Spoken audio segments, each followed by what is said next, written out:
बढ़ते खबरों में आगे, गुजरात के राजकोट में गेमिंग जोन में लगी आग में 32 लोगों की मौत हो चुकी है, जिसमें 10 बच्चे भी हैं। और यह आग इतनी भयानक थी कि कई शव तो पूरी तरह से जल चुके। उनके अवशेषों को अब डीएनए जांच के लिए भेजा गया है। ये रिपोर्ट देखिए।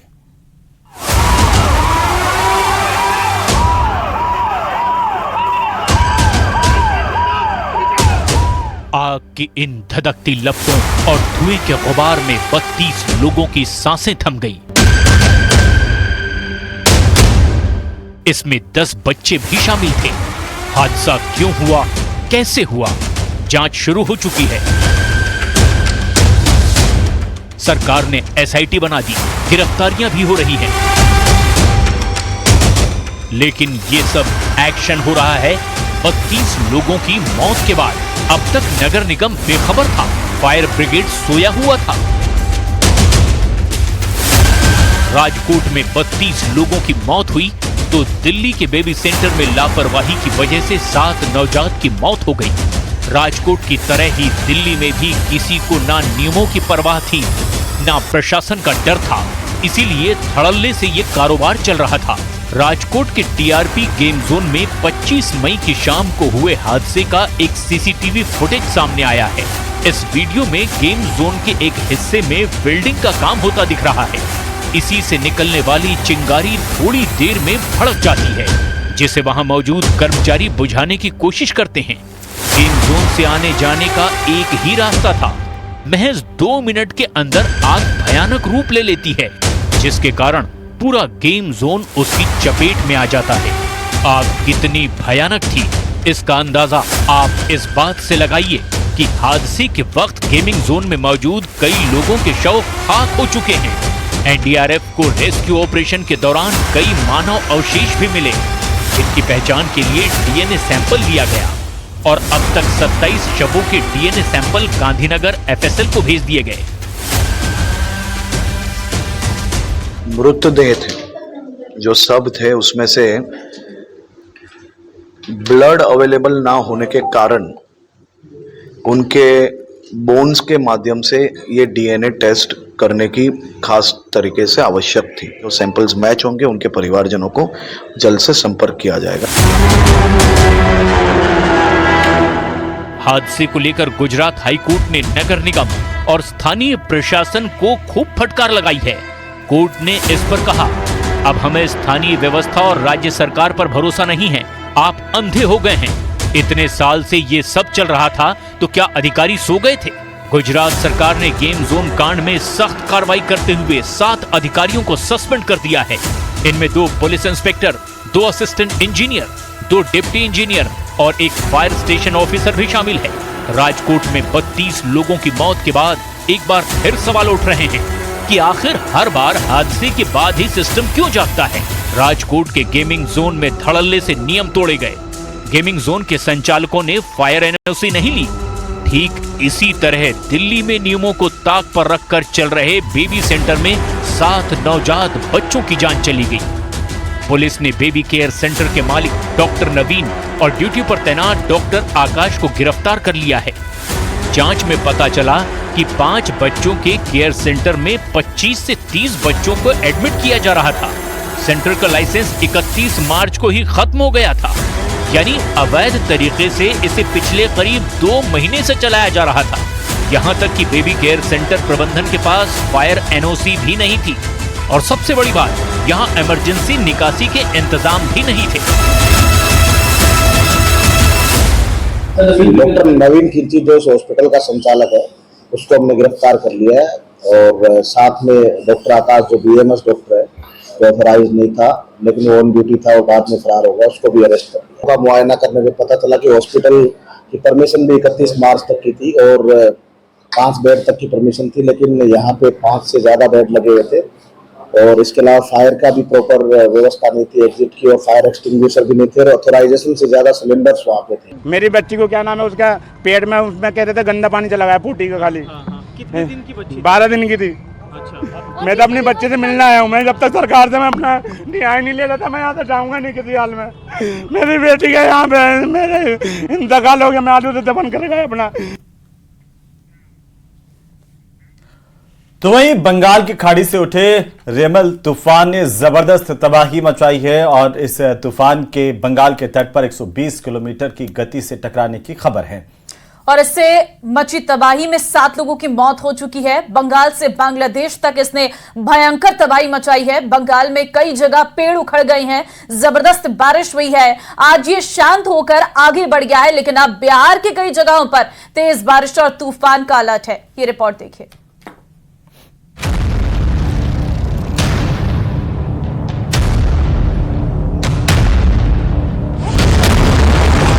135 किलोमीटर की रफ्तार से आए बवंडर ने बंगाल से बांग्लादेश तक तबाही मचा दी। समंदर में उठे इस तूफान की पहली डरावनी तस्वीर जिसने भी देखी उससे अंदाजा हो गया था कि रिमाल अपने साथ कितनी बर्बादी लाने वाला है। तैयारी पूरी थी, लेकिन जब कुदरत हमला करती है तो उससे बचना मुश्किल होता है। ठीक ऐसा ही हुआ जब रिमाल पूरी ताकत के साथ बंगाल के तटों से टकराया। सावधान सावधान सावधान, ये जानकारी आपको भारतीय तटरक्षक की तरफ से दी जा रही है।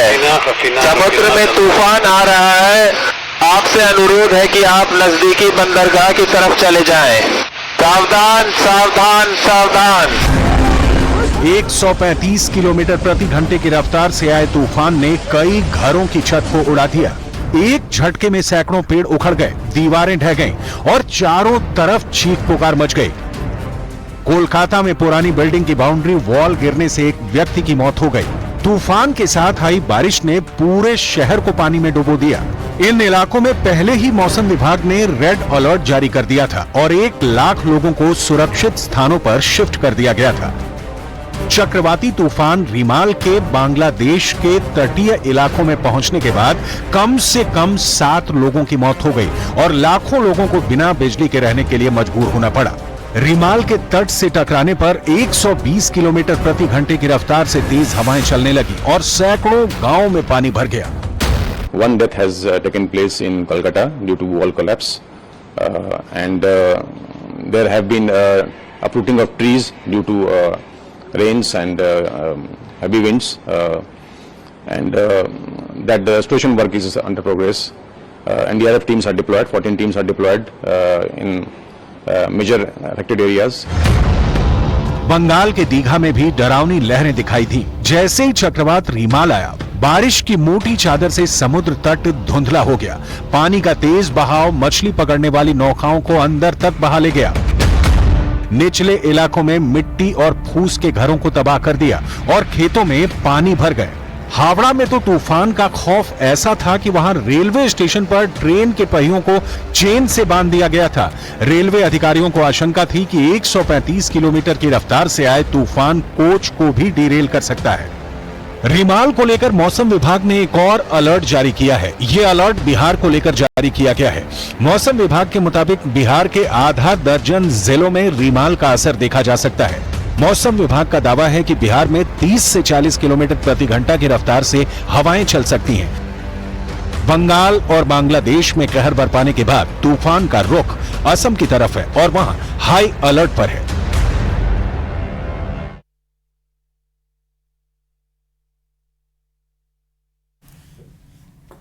चलिए आगे बढ़ते हैं। प्रधानमंत्री नरेंद्र मोदी को ऐतिहासिक जीत दिलाने के लिए बीजेपी ने पूरी ताकत झोंक दी है। काशी की गली गली में केंद्र और प्रदेश सरकारों के मंत्री वोट मांग रहे हैं। तो वहीं उत्तर प्रदेश के मुख्यमंत्री योगी आदित्यनाथ और मध्य प्रदेश के मुख्यमंत्री मोहन यादव की जनसभाएं भी हो रही हैं और अगले 3 दिनों में 20 से ज्यादा मंत्रियों का काशी का दौरा होने वाला है। और यह सब इसलिए है क्योंकि काशी में 2014 और 2019 से बड़ी जीत दर्ज करनी है। वहीं आपको ये रिपोर्ट दिखाते हैं।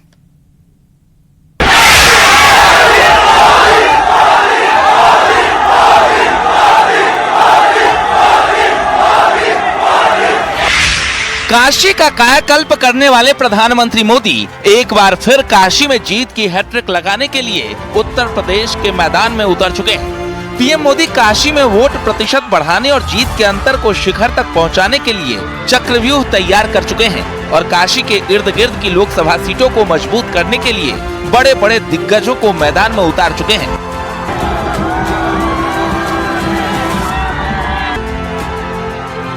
प्रधानमंत्री नरेंद्र मोदी को ऐतिहासिक जीत दिलाने के लिए बीजेपी ने पूरी ताकत काशी में लगा दी है। काशी की गली गली में केंद्र और प्रदेश सरकारों के मंत्री वोट मांग रहे हैं। यूपी के मुख्यमंत्री योगी आदित्यनाथ और मध्य प्रदेश के मुख्यमंत्री मोहन यादव की जनसभाएं हो रही हैं। पिछले 2 दिनों में 2 मुख्यमंत्री रैली कर चुके हैं। डिप्टी सीएम और 3 केंद्रीय मंत्रियों का दौरा हो चुका है। यूपी सरकार के 6 मंत्री बैक टू बैक प्रचार कर चुके हैं। तो अब अगले 3 दिनों के लिए बड़े बड़े योद्धा काशी के मैदान में नजर आने वाले हैं। उस ऊर्जा के साथ दिन रात एक करके समाज को के काम में जुटूं और समाज मंगलमय रहे, सब खुश रहें, सुख शांति रहे, देश आगे विकास करे और मोदी जी के नेतृत्व में जिस तरीके से देश आगे बढ़ रहा है उसे और ताकत प्रदान हो उस शक्ति को। और प्रधानमंत्री मोदी जी के नेतृत्व में तीसरी बार हम 400 पार करते हुए आगे बढ़े। वाराणसी आज देश के प्रधानमंत्री नरेंद्र मोदी की सबसे लकी सीट बन चुकी है। वो लगातार तीसरी बार इस सीट से चुनाव लड़ रहे हैं और बीजेपी भी पूरी ताकत काशी में लगा चुकी है। गृह मंत्री अमित शाह की रैली हो रही है। बीजेपी अध्यक्ष जेपी नड्डा दौरा कर रहे हैं। इन दिनों 20 से अधिक मंत्रियों का दौरा जारी है। करीब 300 बीजेपी पदाधिकारी के साथ पूर्व पदाधिकारियों की अलग अलग विधानसभा क्षेत्रों में ड्यूटी लगी है और ये सब सिर्फ इसलिए किया जा रहा है ताकि वाराणसी में वोट प्रतिशत को बढ़ाया जा सके। पीएम मोदी के लिए विजय मार्जिन को बढ़ाया जा सके। भाइयों बहनों, ये समाजवादी पार्टी की सरकार थी जिसने कार सेवकों पर गोली चलाई थी। आज ये चुनाव जो है कार सेवकों पर गोली चलाने वाले और राम मंदिर बनाने वालों के बीच का चुनाव है। 70 साल से इस सपा और कांग्रेस राम मंदिर के मुद्दे को अटका कर बैठे थे। मोदी जी ने 5 ही साल में केस भी जीता, भूमि पूजन भी किया और जनवरी में प्राण प्रतिष्ठा कर कर जय श्री राम कर दिया।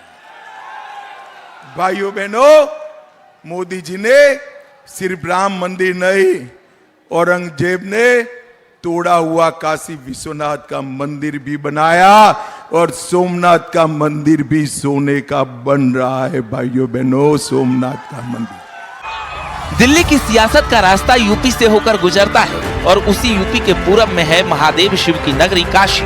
वो भी वीआईपी सीट जो पूरब की पॉलिटिक्स का एपिसेंटर मानी जाती है और इसी सियासी सेंटर पर 24 का 7वां और आखिरी चरण सेंट्रिक हो चुका है। Bureau report, news 18।